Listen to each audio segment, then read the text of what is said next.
you cannot afford to carry the same bad money habits in 2025 into 2026.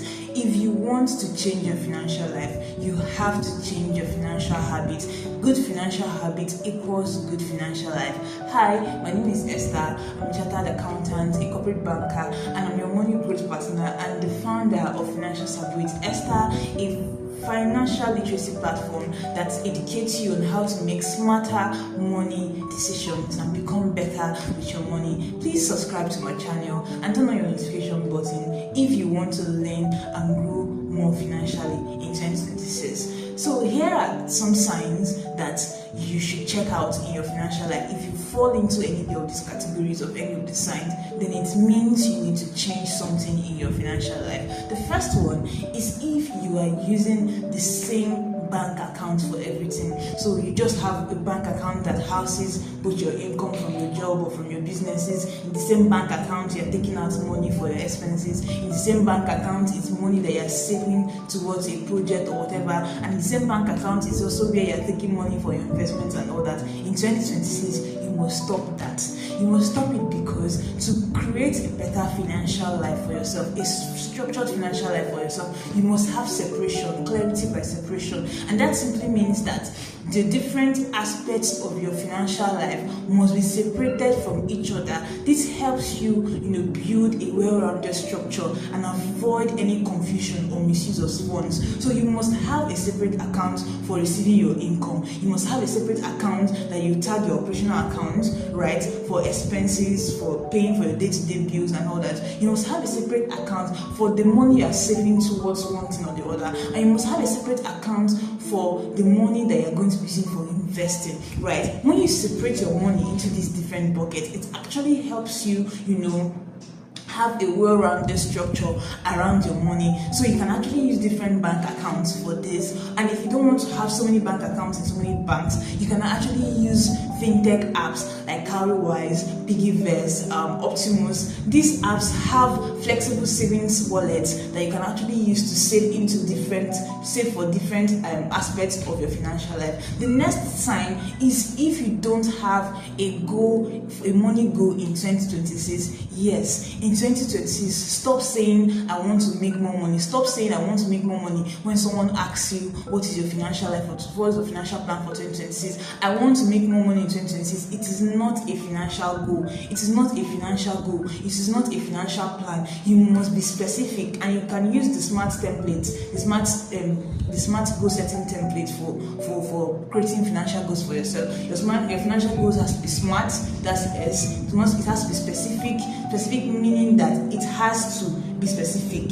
You must give your financial value meaning. It must be specific. Oh, I want to save so and so amount in 2026. Oh, I want to build my portfolio, my investment portfolio to X amount in 2026. It must be specific. Your financial goal also must be achievable and realistic. It simply means that your financial goals must not be copy and paste. You cannot go and be copying Ada's financial goal just because you hear that Ada wants to start buying wants to build a portfolio to 20 million naira. You yourself, you also want to go and build your portfolio to 20 million naira, whereas your income context is not the same. You're not earning as the same income as Ada. So your financial goals must be achievable and realistic within the context of your financial life. No go do pass yourself. The next one is it must be measurable. Your financial goals must be measurable and quantifiable, so that at each point in time you can go back and review. Okay, how far have I gone? Oh, I wanted to save 10 million naira. Okay, I've done 2 million naira by April. I've done 2 million naira, and so on and so forth. So your financial goal must be quantifiable and measurable.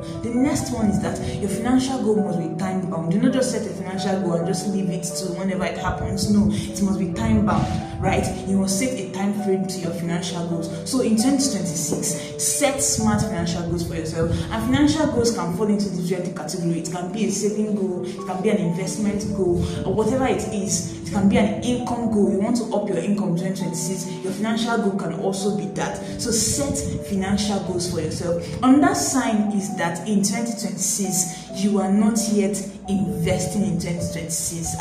It is a very big error, because With the help of fintech apps, you do not need to have millions of naira again to invest. You don't need to have millions of naira to have access to credible investment that can actually help you build up your financial life. With as little as 5,000 naira, with as little as 10,000 naira, you can invest in credible investments like mutual funds. You can invest in stock markets, both Nigerian stock markets and US stock markets. You can do real estate trusts. You can do a lot of investments. You can do FGN saving bonds with as low as 5,000 naira or 10,000 naira or $10, depending on the type of investment you want to do or you want to make in 2026. So 2026 is not a year for you to go about confused, thinking about the type of investment that you want to do in 2020. The next sign is that if in 2026 you still do not have a budgeting system around your finances, you are so wrong. Because some people think that budgeting is not all that,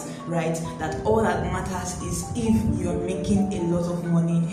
It's not about what you make, it's about what you do with what you make. Some people actually make a lot of money on a monthly basis, but they're not able to account for what they do with their money, and they're not able to do very substantial things with their money because they keep spending their money on things that don't really matter instead of building wealth and financial freedom for themselves, right? So one thing you mustn't joke with in 2026 is having a structure around your money. And what do I mean by structure? It's having a money plan, a budget around your money. A budget helps you allocate your money into different aspects of your life. A budget answers that question of, what did I do with the money? Because by the time you create a budget for yourself, you're able to know that, this percentage of my money went into this percentage of my money was used for this and all that. And one of the most common budgeting tools or techniques that is used is the 50-30-20 rule.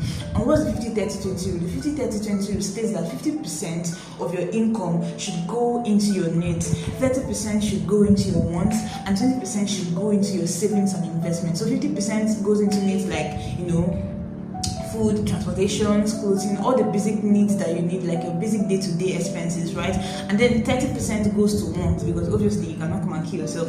You must enjoy yourself for indulging, black tax, and all that. So 30% is for taking care of those things that you have to do, but they are not like really basic, but they're not like your needs, right? So that's what 30% is for your wants, for black tax, for charities, for dues and all of that. Then 20% is for savings and investment. This is money that you are going to be putting into credible investments to make more money for you. And the beautiful thing about this percentage is that it's not static. You can actually tweak it to your preference based on your financial context.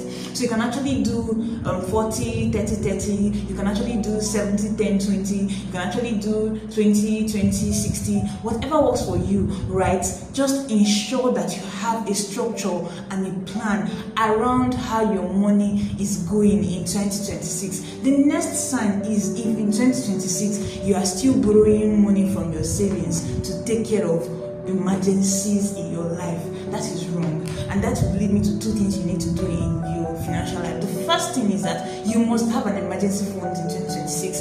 In 2026, have an emergency fund. What's an emergency fund? An emergency fund is money simply like 6 months of your living expenses that you have saved up somewhere for life's uncertainties. Because the truth of the matter is that the life we live is full of risk and uncertainties. Things would happen that you did not plan for you, so you need money to take care of those things when they arise. And that is not the time for you to start touching your investment that you're still growing, or the time for you to start touching money that you're saving up for something. No, in those types of situations, you must use your emergency fund. So in 2026, make a decision that you will build up an emergency fund for yourself to take care of life uncertainties. And that's also, and now I'm going to the second point. The second point is that your savings has to be secured in 2026. Your savings should not be an accessible part of your financial life. And what do I mean by that is that your savings is nowhere you should run at every market day. You want to borrow money from your savings, you put it back. You and I know that all the money that you borrowed from your savings in 2025, you do not put it back. So in 2026, we are going to be saying no to that bad behavior.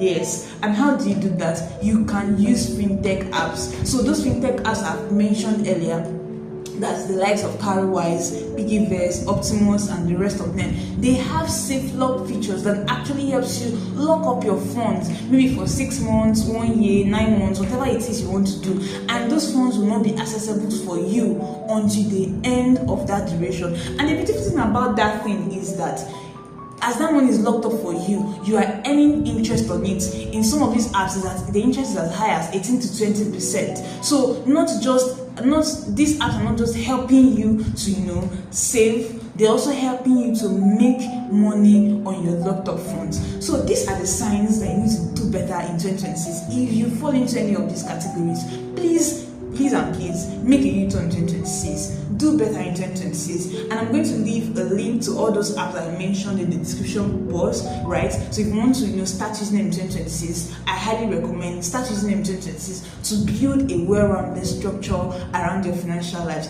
Again, my name is Esther and I'm your money growth partner, and I'll see you in my next video. Please like this video, subscribe to my channel, and turn on your notification buttons for more money content that will help you grow your financial life. I'll see you in my next video. Bye.